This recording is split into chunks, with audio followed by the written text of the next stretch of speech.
guys, itong isa.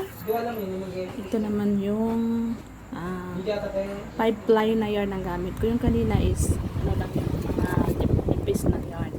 Ito naman guys, di ba? So beautiful. So i-try na naman natin. So dito na naman tayo sa likod niya. Ito guys, ganun pa rin to guys. 50 chain ang sa likod. Para in case kung malaki ang ulo, maliit ang ulo, adjust na dito guys. Yan. So, tingnan nyo guys. Oh, ang ganda niya guys. Na color pink, na tulips. O, diba guys, nakaka-in love. Ang cute-cute. Ayan. So, may mga baby girl dyan. At saka yung mga dalaga. Pwede ko sa inyo, kahit nanay. Alam mo guys, mas maganda to sa mga occasion.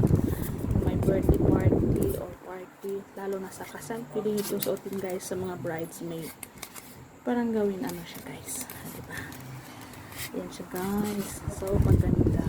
Guys, PM lang kung gusto